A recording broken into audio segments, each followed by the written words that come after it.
Symbol क्या था कि ये ग्रीनिश कलर का प्रेसिपिटेट देगा। तो जैसे ही हमने फेरस सल्फेट को इसमें पुट किया था तो तुरंत वो क्या हुआ, ग्रीनिश कलर का प्रेसिपिटेट दिया। तो वो में भी नाइट्रोजन उसमें प्रेजेंट था।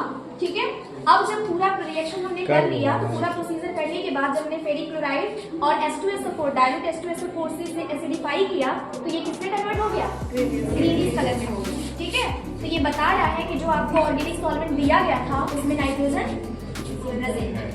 क्लियर हो गया। अब इस एक्सपेरिमेंट को कैसे कैसे हम देखिए एक बार फिर से रिकॉल करते हैं। क्या क्या चीजें हमको चाहिए, ऑपरेटर्स है, ऑपरेटर्स में आपको चाहिए चाइना डिस्क, क्या चाहिए चाइना डिस्क। दूसरा आपको स्प्रेड लैम्प, क्या चाहिए स्प्रेड लैम्प। फनल चाहिए, टेस्ट ट्यूब चाहिए, बॉइलिंग ट्यूब चाहिए, मैच बॉक्स चाहिए, वायर बेस चाहिए, ट्राइपॉड स्टैंड चाहिए। ठीक है, केमिकल्स में यानी सॉल्यूशन में क्या क्या चाहिए, FeSO4 का फ्रेशली प्रिपेयर्ड सॉल्यूशन चाहिए। दूसरा फेरिक क्लोराइड का फ्रेशली प्रिपेयर्ड सॉल्यूशन चाहिए। तीसरा डाइल्यूट H2SO4 चाहिए। ठीक, और आपको सोडियम मेटल चाहिए, साथ ही साथ आपको टंग चाहिए और उसके साथ इग्निशियल ट्यूब चाहिए। क्या चाहिए, आपने सबसे पहले बनाना क्या है, सोडा एक्सट्रैक्ट। सोडा एक्सट्रैक्ट बनाने के लिए आपको करना क्या है कि आपको इग्निशियल ट्यूब लेना है। इग्निशियल ट्यूब में आपको सोडियम मेटल को, क्योंकि सोडियम मेटल रखा जाता है केरोसिन ऑयल में, तो उसको पहले ड्राई करना है। क्या करना है, ड्राई। ड्राई का मतलब पूरी तरीके से उसकी ऑयल को सुखा लेना है। तो हम सोडियम मेटल को नाइफ से कट करके छोटे छोटे पीसेज में फिल्टर पेपर पे रखेंगे। फिल्टर पेपर की कैपेबिलिटी होती है कि वो लिक्विड्स को बहुत जल्दी एब्जॉर्ब कर लेता है। तो जितने ऑयल्स लगे होंगे वो फिल्टर पेपर पे चिपक जाएंगे और वो पूरी तरीके से ड्राई हो जाएगा। फिर उसको आप इग्निशियल ट्यूब में प्लेस करेंगे, मतलब रखेंगे।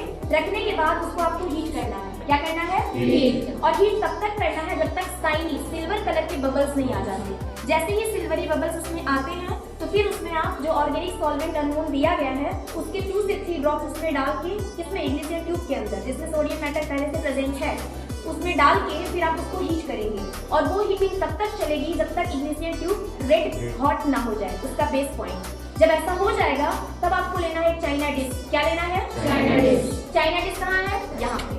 चाइना डिस्क में आप करोगे क्या कि इसमें 10 ml आपको डिस्टिल्ड वाटर लेना है, मेजरिंग सिलेंडर से मेजर करके। ठीक, अब इसको यहाँ पे प्लेस करने के बाद जो आपने क्या लिया था, हीट किया था जो सॉल्यूशन को, अभी इसके पहले ऑर्गेनिक सॉल्यूशन को, सोडियम मेटल को, इग्निशियल ट्यूब को आपको इसी में प्लेस कर देना है। जैसे आप इसमें रखोगे तो जो इग्निशियल ट्यूब है वो टूट जाएगा और टूटने के बाद उसके अंदर जितने ऑर्गेनिक सॉल्वेंट सोडियम मेटल्स थे वो सब मिक्स हो जाएंगे इस वाटर के अंदर। अब इसको आपको क्या करना है, हीट करना, केवल हीट, ना कि बॉयल। अगर आप बॉयल करोगे तो वेपर बनके सारी क्वांटिटी इसमें उड़ जाएगी। हमको केवल इसको हीट करना है। हीट करने के बाद तब आपको लेना है filter paper. Filter paper, funnel. इसको फिल्टर करने के लिए आपको काफी पेशेंस की जरूरत है। पेशेंस मींस ये कि आपको फिल्ट्रेशन के टाइम पे तुरंत लिक्विड्स को नहीं डाल देना है पूरा, आप 1 by 1 ड्रॉप करके डालेंगे ताकि उस फिल्टर पेपर फटे ना। अगर फिल्टर पेपर फट गया, उसके एक भी पार्टिकल्स उसमें सॉल्यूशन में आ गया आपके फिल्ट्रेट में, तो प्रैक्टिकल खराब हो जाएगा। तो आप इसको फिल्टर करने के लिए क्या कर सकते हो, मैंने अरेंजमेंट बताया था ना कि आपको लेना है एक बॉइलिंग ट्यूब। इसके अंदर आप डालोगे क्या, फनल। फनल के अंदर फिल्टर पेपर को कैसे फोल्ड किया जाता है ये तरीका मैंने आपको सिखाया है। उसके अंदर डाल के आप टेस्ट ट्यूब स्टैंड में इसको होल्ड कर दोगे, रख दोगे। उसके बाद जो आपने हीट किया था सोडा एक्सट्रैक्ट, उसको थोड़ा सा ठंडा करोगे। ठंडा करने के बाद उसको आप फिल्टर करोगे। कॉर्नर कॉर्नर पे डालोगे, या एकदम सेंटर में नहीं डालना फिल्टर पेपर की, कॉर्नर कॉर्नर पे आप डालोगे, अदरवाइज वो तुरंत फट जाएगा। अब जब वो फिल्टर हो जाएगा तो उस फिल्ट्रेट को लेना है। फिल्ट्रेट को लेने के बाद 1 ml फिल्ट्रेट आप फिर से केस में लेंगे बॉइलिंग ट्यूब में। 1 ml लेने के बाद इसमें फ्रेशली प्रिपेयर्ड आपको क्या डालना है, फेरस सल्फेट सॉल्यूशन। और फ्रेशली प्रिपेयर्ड का मतलब ये है कि आप सॉलिड सब्सटेंस लेंगे फेरस सल्फेट का क्रिस्टल फॉर्म में। उसके बाद इसमें आप डिस्टिल्ड वाटर मिलाएंगे। क्या मिलाएंगे, डिस्टिल्ड वाटर मिला के इसको आपने मिक्स कर दिया, ये फ्रेशली प्रिपेयर्ड हो गया। फिर आपको इसमें जो आपने सोडा एक्सट्रैक्ट लिया था 1 ml, उसमें फेरस सल्फेट डालोगे। जैसे ही डालोगे तो ये ग्रीन कलर का प्रेसिपिटेट देगा।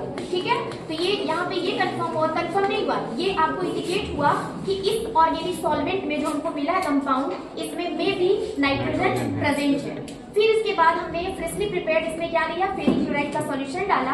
फेरिक क्लोराइड का सॉल्यूशन भी हमको बनाना पड़ेगा, सॉलिड सब्सटेंस के फॉर्म में था। इसको हमने डिस्टिल्ड वाटर में डिसॉल्व किया, ये बन गया।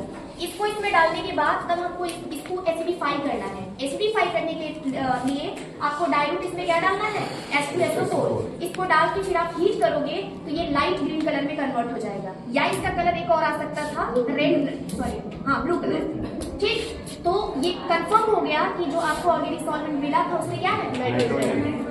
समझ आ गया प्रैक्टिकल? अब पढ़ के कर लेंगे आप। प्रोसीजर पता है, बस अब पढ़ के करना है। तो नेक्स्ट टाइम ये चीज आप खुद करेंगे। इग्निशन भी कब तक आ जाएगा, सबको एक एक मिल जाएगा। ठीक है? नहीं आप लोग